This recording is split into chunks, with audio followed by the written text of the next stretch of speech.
Buenos días, queridos hermanos. Realmente es lindo poder pasar un tiempo alabando a nuestro Señor y también ahora escuchando su palabra.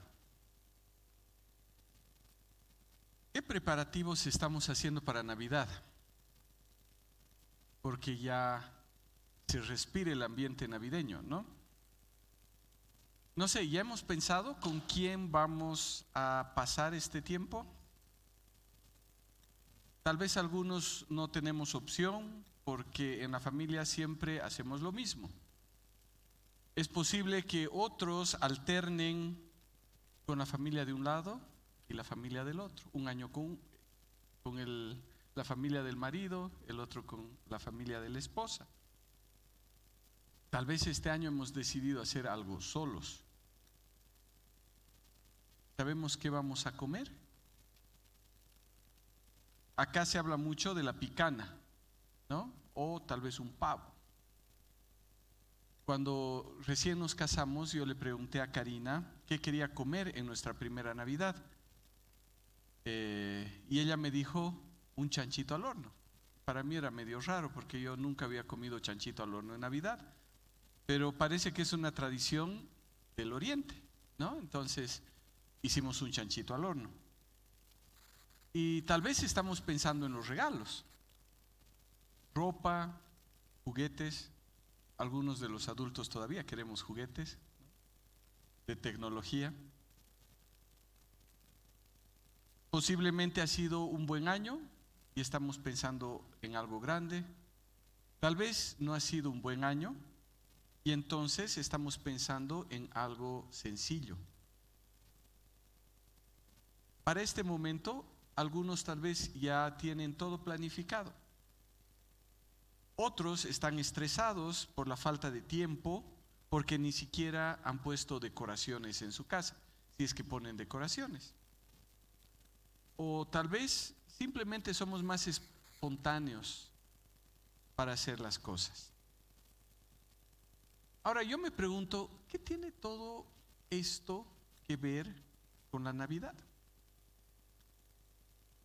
Y hermanos, no quiero sonar a el Grinch robándome la Navidad y diciendo que todo está mal, porque no es que esté mal. Pero ¿realmente entendemos de qué se trata la Navidad? En todo lo que he preguntado hasta hace un momento, ¿dónde está la Navidad? ¿Estamos enfocados en lo que realmente es la Navidad? ¿Estamos enfocados en la verdadera celebración?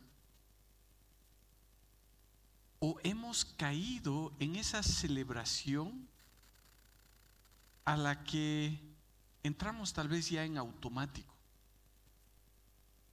A esa celebración a la que está acostumbrada el mundo occidental. Saben, el otro día estaba manejando y mientras manejaba estaba escuchando la radio.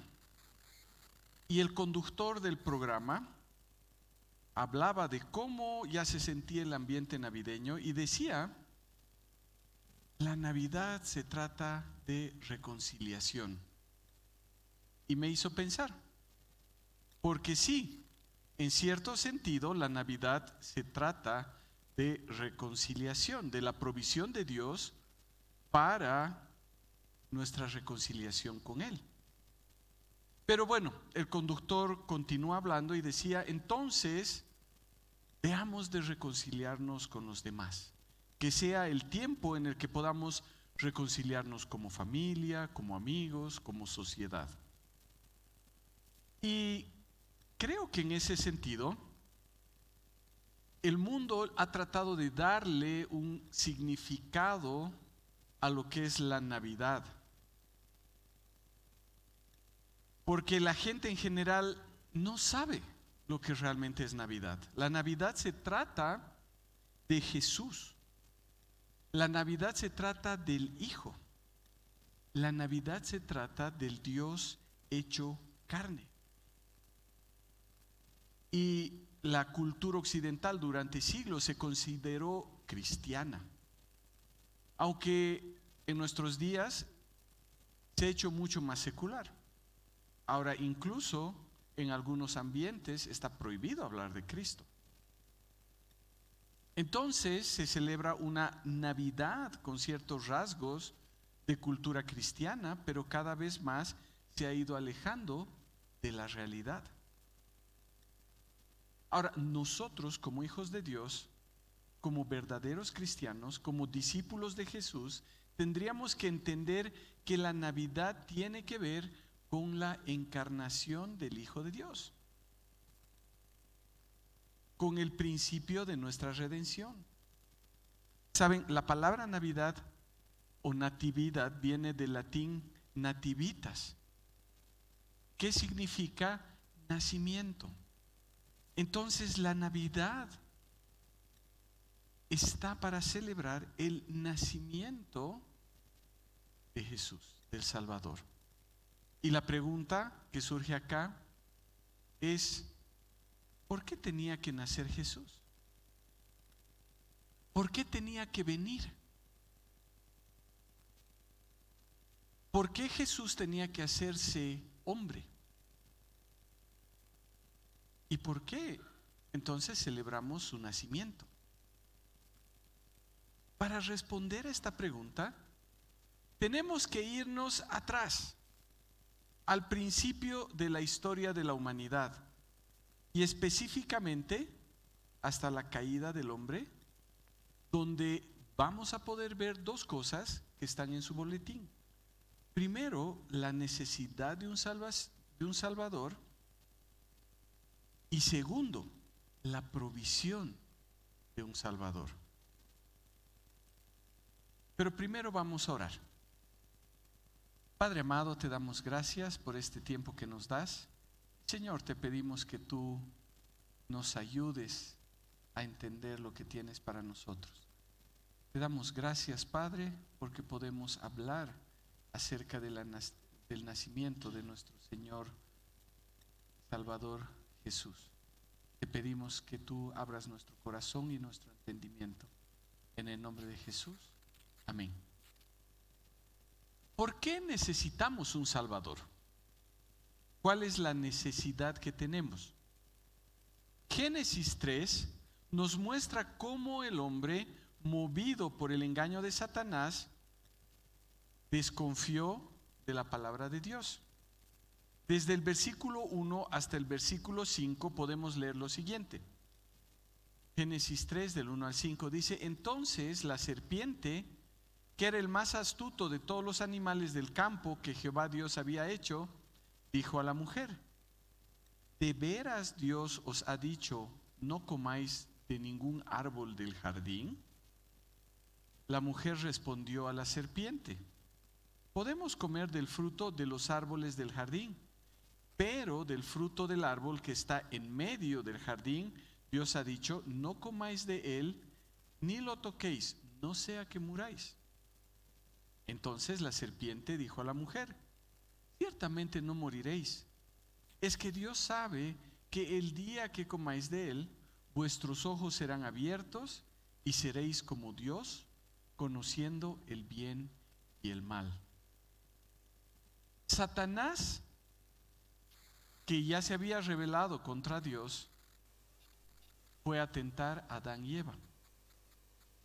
Estableció una conversación haciendo una pregunta que trataba de mostrar a Dios como alguien egoísta, alguien que no permitía que comieran de ningún árbol, porque les dice: ¿de veras Dios les ha dicho que no coman de ningún árbol del jardín? Eva les responde: no, no, no, no es así. Solo es del árbol que está en el centro, un solo árbol. Solo de ese árbol no podemos comer. Del resto de los árboles sí podemos hacerlo. Ahora, con astucia, él puso duda en el corazón de Adán y Eva y les dice: ¿saben qué? No es así. Lo que pasa es que Dios es egoísta y no quiere que ustedes lleguen a ser igual a Él. Porque el día que ustedes coman de ese fruto, van a ser iguales a Dios y van a conocer el bien y el mal. Ahora, tenemos que entender que ellos conocían lo que estaba bien y lo que estaba mal. ¿Cómo? Porque Dios se los decía. Ahora, Eva había contestado correctamente. Estaba mal desobedecer a Dios. Si ellos comían del fruto que estaba en medio del huerto, recibirían consecuencias. Entonces sabían que estaba bien obedecer a Dios y que estaba mal desobedecer a Dios. Lo que ellos tenían que hacer era confiar en lo que Dios les decía. Él les diría lo que era mejor para ellos y lo que no era bueno para ellos. Pero Satanás les estaba ofreciendo algo más. Les estaba ofreciendo una falsa independencia de Dios. Ellos ya no iban a necesitar de Dios. Ya no tenían que consultarle. Si comían del fruto, ellos podían saber por sí mismos lo que estaba bien y lo que estaba mal. Entonces en el versículo 6 dice: cuando la mujer vio que el árbol era bueno para comer y era agradable a los ojos y el árbol era deseable para alcanzar sabiduría, tomó de su fruto y comió. También dio a su marido que estaba con ella y él comió. Todo lo que estaba frente a ellos era sumamente atractivo. Según Satanás, en su egoísmo, Dios no quería compartir algunas cosas con ellos. Pese a todo lo que el Señor les había dado, ellos querían un poco más. Ellos querían ser semejantes a Dios. Incluso ellos querían ser iguales a Dios. Adán y Eva desobedecieron. Desobedecieron a Dios haciendo lo que Él les había dicho explícitamente que no hagan. Y desde ese momento todo cambió. Por un lado, el hombre pensaba que podía tomar sus propias decisiones y no tenía la necesidad de acudir a Dios. Ahora, por su propia experiencia, ellos podían saber qué era malo y qué era bueno. El versículo 7 dice que fueron abiertos los ojos de ambos y conocieron lo primero, que estaban desnudos. Y entonces cosieron hojas de higuera y se hicieron delantales. Ahora, por otro lado, en su nueva condición, y lo más terrible es que se ocultaron de Dios. Sabían que habían hecho mal. Ahora sabían que estaban desnudos.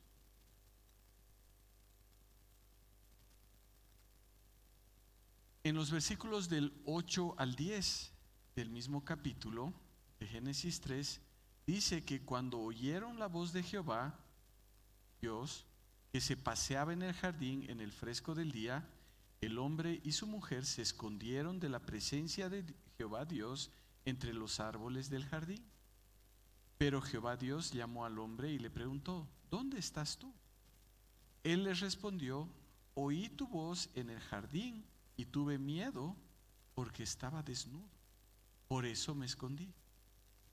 Y entonces Dios le dice: ¿quién les ha dicho que están desnudos? Adán, comiste del fruto que no tenías que comer? Adán, ¿me desobedeciste? El hombre y la mujer, en su nueva condición de pecadores, se escondieron. ¿Por qué? Porque no querían asumir su responsabilidad. No querían que Dios viera lo que habían hecho. Y cuando están delante del Señor, no quieren asumir su responsabilidad. Entonces el hombre le dice: es que, Señor, la mujer que tú me diste por compañera me dio del árbol y comí. Y entonces Dios le pregunta: Eva, ¿qué has hecho? Y le dice: no, la serpiente me engañó y yo comí. A sus ojos, ellos no tenían la culpa. Ellos habían caído por ingenuos. Eran inocentes. Había alguien más que tenía que cargar con la culpa. En última instancia, el que tenía que cargar con esa culpa era Dios, por su creación. Porque la mujer que tú diste, la serpiente, tu creación, me engañó. Pero la verdad, para Dios, ellos habían desobedecido. Ellos pecaron y debían recibir su castigo. Desde ese momento, Adán y Eva y toda su descendencia, es decir, toda la humanidad en la que estamos incluidos nosotros, estuvo en la misma condición, separados de Dios. Pero, ¿acaso el hombre viviría así por siempre? ¿De qué forma podría solucionarse este gran problema? ¿Ocultándose de Dios? ¿Cosiéndonos delantales que tapen parcialmente lo que vemos? ¿De qué forma podría solucionarse todo este problema? ¿Acaso Dios nos dejaría en esa condición?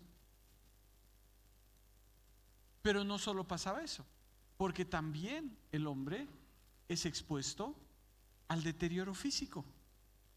El Señor le dice: porque has sido tomado del polvo, al polvo vas a volver.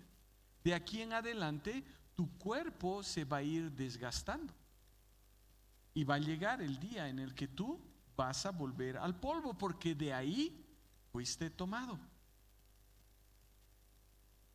Pero lo más terrible de todo, y que sucedió en ese momento, ellos murieron espiritualmente. Fueron separados de Dios y fueron echados de su presencia. Ya no podían tener esa amistad que tenían antes, en la que el Señor se paseaba junto con ellos en el jardín de Edén. En momentos así, todos vamos a pensar: pero ¿y dónde está la solución? ¿Qué podemos hacer para reconciliarnos con Dios?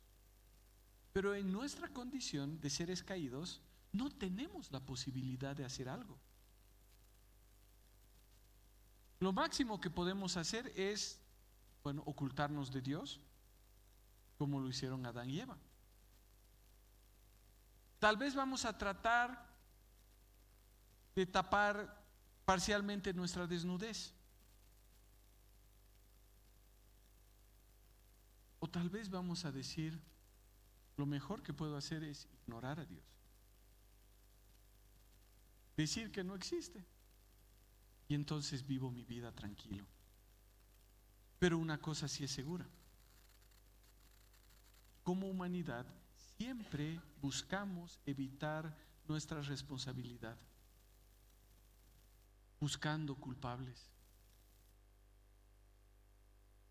diciendo: no, es que mis papás tienen la culpa, no, es que él me ha hecho daño, no, es que es la sociedad. Y tomamos cualquier cosa para escapar de nuestra responsabilidad. ¿Saben? La única solución a este terrible problema era que Dios mismo pudiera hacer provisión. Y en este punto es que se genera o que se origina la Navidad. El versículo 15 de Génesis 3 dice que alguien de la simiente de la mujer, es decir, una persona nacida de mujer, vendría a herir a la serpiente en la cabeza, es decir, a Satanás, que iba a tener victoria sobre Satanás. Y en Génesis 3:15, el Señor estaba haciendo el primer gran anuncio de la venida de un Salvador. Dios proveyendo la solución. Dios proveería un Salvador, alguien que iba a vencer a Satanás, alguien a través del cual las personas podrían volver a tener una relación con Dios. Pero y ahora nos preguntamos, ¿pero salvación de qué? Salvación de recibir la justa paga por el pecado. Esa paga que es la muerte. El pecado trajo la muerte. La paga por el pecado es la muerte. Y entonces el Señor, a través de todo el Antiguo Testamento, fue revelando cada vez más y más acerca de la identidad del Salvador, de ese ungido, del Mesías, del Cristo. Y fue diciendo el Señor qué es lo que iba a hacer y de dónde iba a salir. Y también comunicó qué es lo que iban a hacer con él y cómo llegaría a sufrir, pero también cómo iba a vencer. Y entonces, por miles y miles de años, generación a generación, hubieron personas que estuvieron esperando a ese hombre, a ese Mesías prometido, a ese Salvador, nacido de una mujer.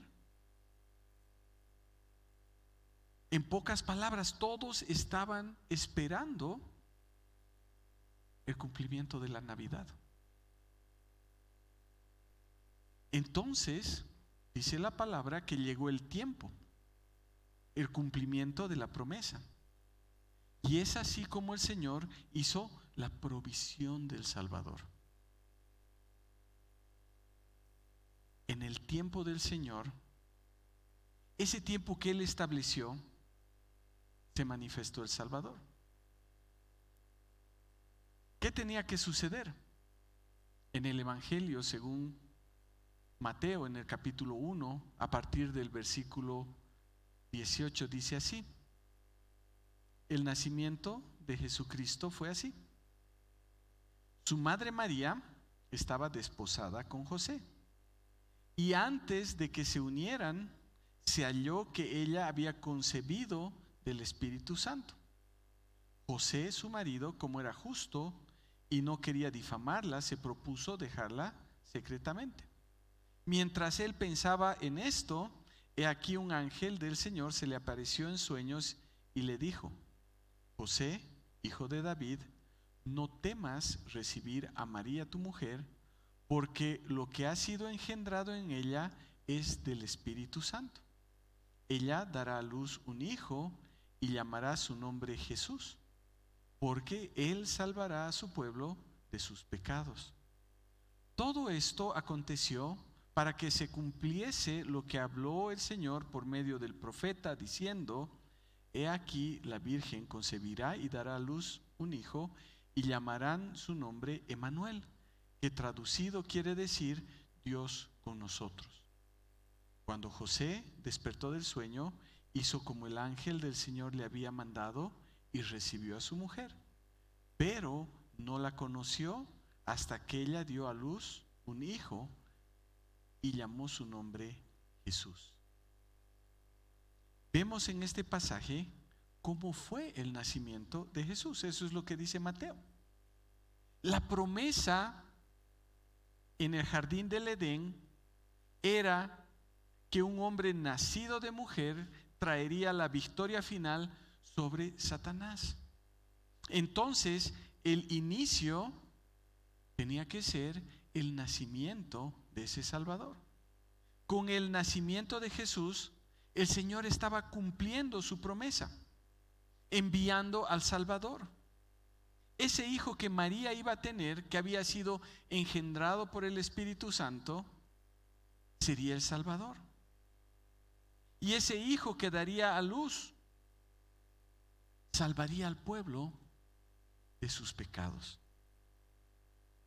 El esperado Salvador, el Mesías, ahora estaba por nacer y nació. Ese niño era el Salvador, el Hijo de Dios hecho carne. Y por eso sería llamado Emmanuel, que es Dios con nosotros. Dios hecho hombre morando con nosotros. El ungido de Dios, el siervo prometido, era una realidad. La provisión de Dios había llegado.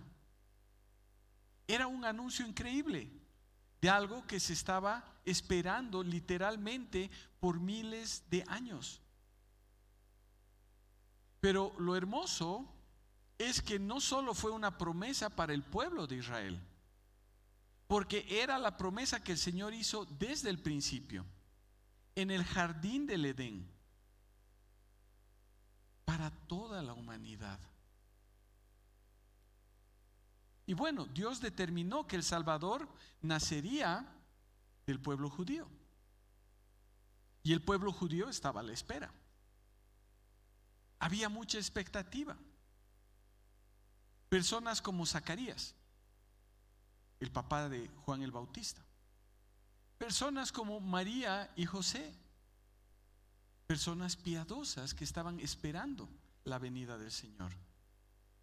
Simeón, Ana, los discípulos, entre otros, estaban esperando la venida de ese Mesías prometido, del Cristo. Y hay una historia que me conmueve. Justamente es la historia de Simeón. En Lucas 2 del 25 al 32 la palabra dice: He aquí había en Jerusalén un hombre llamado Simeón. Y este hombre era justo y piadoso. Esperaba la consolación de Israel. Y el Espíritu Santo estaba sobre él. A él le había sido revelado por el Espíritu Santo que no vería la muerte antes que viera a Cristo, al Cristo del Señor. ¡Qué hermoso! Y movido por el Espíritu, entró en el templo. Y cuando los padres trajeron al niño Jesús para hacer con él conforme a la costumbre de la ley, Simeón le tomó en sus brazos y bendijo a Dios diciendo: Ahora, soberano Señor, despide a tu siervo en paz conforme a tu palabra, porque mis ojos han visto tu salvación, que has preparado en presencia de todos los pueblos, luz para revelación de las naciones y gloria para tu pueblo Israel. Qué hermoso. Simeón había tenido un encuentro con Jesús. con ese Jesús que era un bebé. Y el Señor le había dicho a través de su Espíritu: no vas a ver la muerte hasta que puedas ver al Salvador. Ahora también me gusta cómo la gente estaba esperando, y vemos en Juan, en el capítulo 1, versículo 41, que luego de haber escuchado de Jesús, Andrés y otro discípulo, que eran discípulos de Juan el Bautista, escuchan a Jesús, y entonces Andrés va y encuentra a su hermano Pedro y le dice: Pedro, hemos hallado al Mesías. Hemos estado con el Mesías. Vemos a Felipe, ya en el versículo 45, hablar con Natanael y decirle: hemos encontrado a aquel de quien Moisés escribió en la ley y también en los profetas, a Jesús de Nazaret, el hijo de José. Es hermoso ver cómo las personas estaban deseosas de encontrarse con el Mesías, de saber quién era ese Salvador, esa persona que Dios había prometido. Las personas estaban esperando, estaban expectantes, querían ver el cumplimiento de esa promesa. Y llegó ese tiempo en el que la salvación a través de Jesús se puso al alcance de todos. El Señor estaba haciendo provisión a través de Jesús. Y saben, hermanos, Jesús es el regalo de la salvación para nosotros.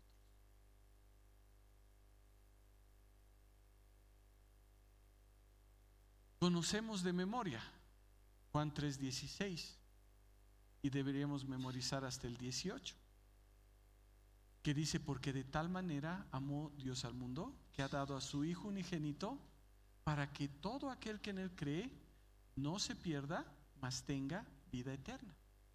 Porque Dios no envió a su Hijo al mundo para condenar al mundo, sino para que el mundo sea salvo por él. El que cree en él no es condenado, pero el que no cree en él ya ha sido condenado, porque no ha creído en el nombre del unigénito Hijo de Dios.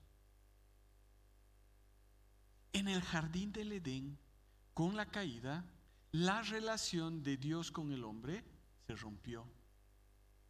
A través de Jesús, el Señor nos da la posibilidad de reconciliarnos con Él, de restaurar lo que se había roto. Y además nos da la posibilidad de hacernos sus hijos y de darnos vida eterna. Y me encanta lo que la palabra dice, porque Jesús no vino para condenarnos, vino para salvarnos. Sin Jesús nosotros ya estamos condenados. Con Jesús nosotros tenemos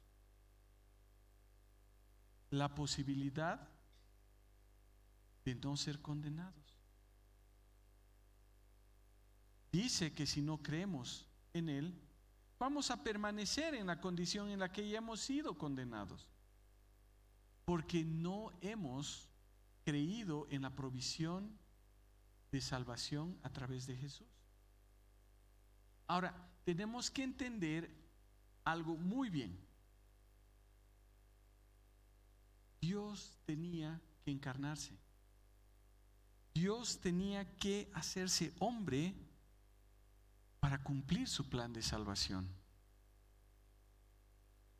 Nadie más podía hacerlo, porque todos los hombres nacen en la misma condición. Todos los que hemos nacido, como dice en Juan 1, de voluntad de varón, es decir, que los hombres han decidido tener un hijo, nacemos en la misma condición. En cambio, Jesús no nació por la voluntad de varón, sino nació por la voluntad de Dios. Él nació porque Dios quiso que una virgen dé a luz.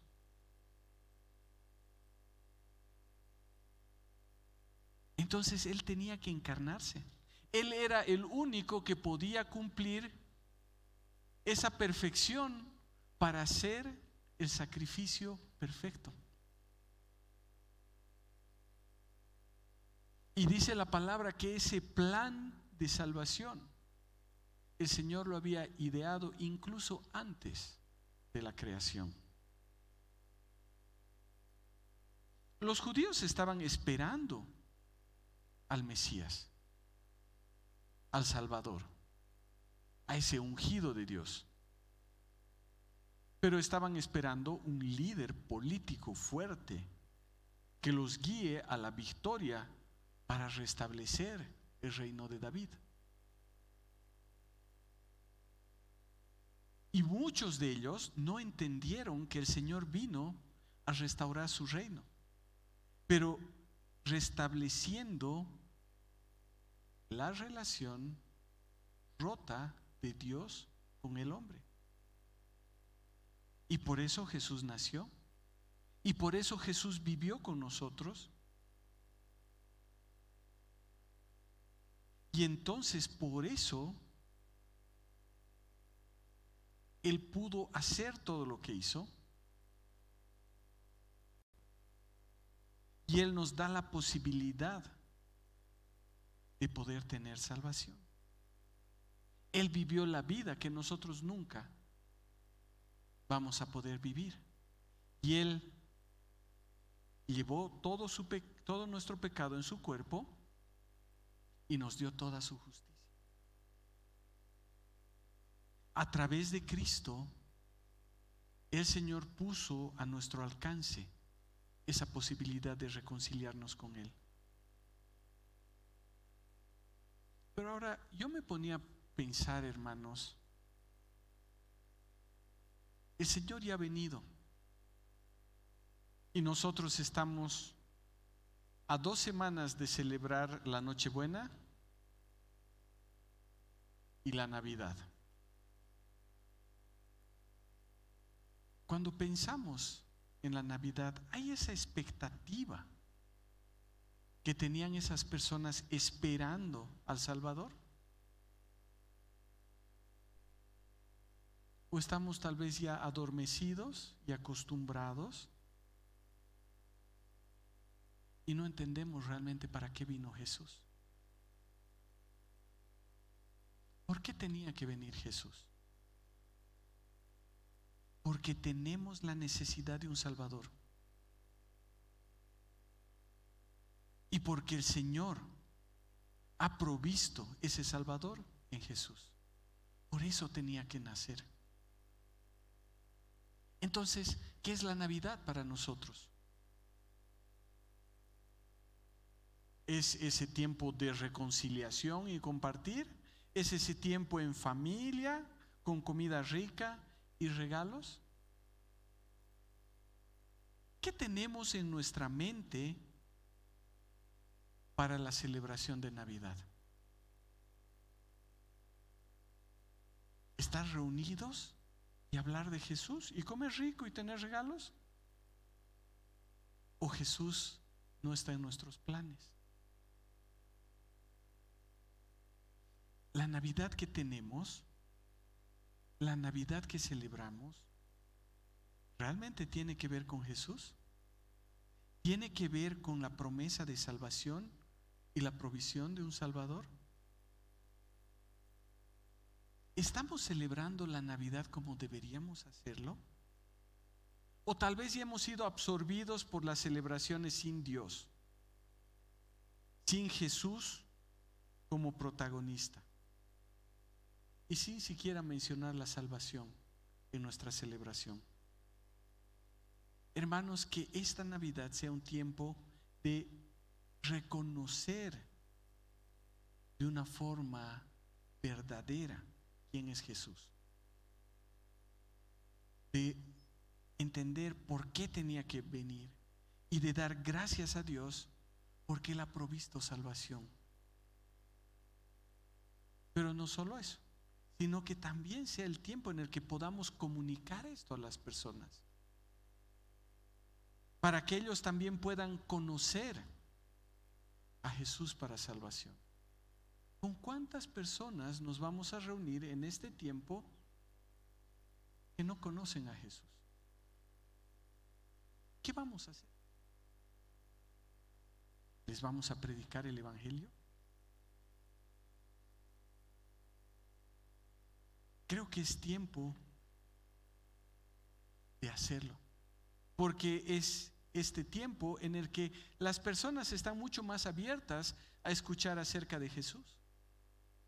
Entonces usemos las oportunidades que el Señor nos da para compartir el Evangelio.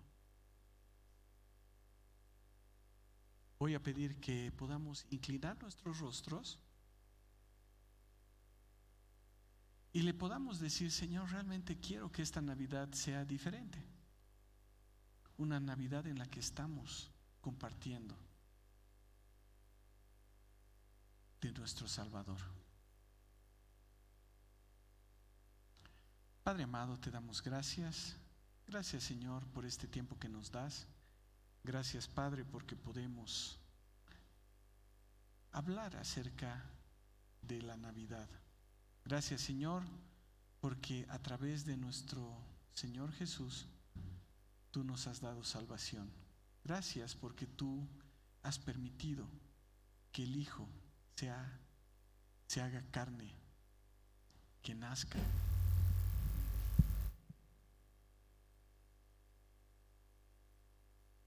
También muere en la cruz por nuestros pecados, pero que resucite en gloria.